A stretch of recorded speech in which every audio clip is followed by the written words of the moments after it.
Well, the return of the marathon is a major boost for the financial health of the businesses right along the course. Nick Giovanni is live at the finish line with the numbers in. Nick, they are some big numbers.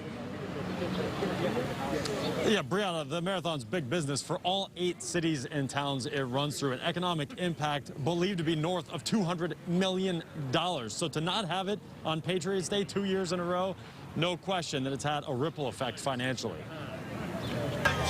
Before the start line in Hopkinton, beyond the finish line on Boylston, each running of the Boston Marathon has local businesses taking their mark along the iconic course with their bottom lines in mind. Our Christmas is the Boston Marathon.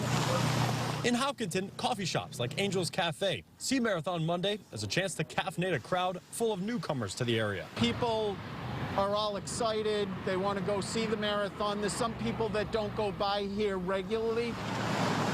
Going by mile 6, there sits a brewery in Framingham a block away from the race route, Jack's Abbey.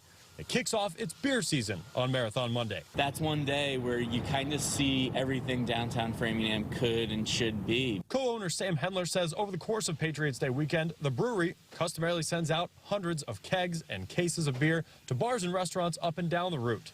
But when the marathon moved to its virtual format for 2020, Hendler had to try and redirect some of those sales to grocery stores. We'll make it to the other side of this whole mess, but for a lot of restaurants, that was really critical sales that they'll never recover. Near the halfway point, JP Licks usually has all hands on deck in Wellesley, standing by to scoop ice cream for spectators flooding Central Street. There's so many people coming through and the in and out happening that we even remove our tables and chairs so that we can get the lines in and out. District Manager Gina Grieshaber says depending on the weather, Marathon Monday could be a top 10 sales day for the year at multiple JP Licks locations. But the company braced for that to not be the case when the April race was postponed. I think that everyone kind of put aside the fact that we're losing sales and we were just losing that sense of community. Heading up the Newton Hills, mile 20 is where Heartbreak Hill Running Company has set up shop since 2012.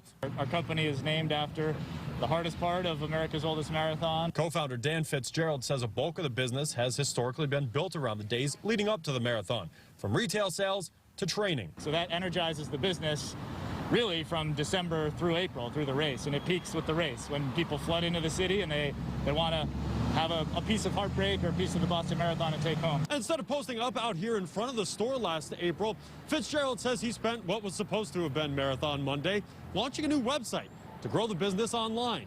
That remedy doesn't replace seeing runners on the road to Boston. And business owners like Fitzgerald along the route sound cautiously optimistic for their return this fall. It's another struggle like a marathon that we were able to kind of fight through and get here, and we're excited to see the real thing back. I'm so excited for it. I mean, listen, will it be the same? Who knows? And hopefully in a perfect world, it'll, maybe that'll be one of the days where it really feels like you can take a breath and be like, maybe we're kind of past this thing.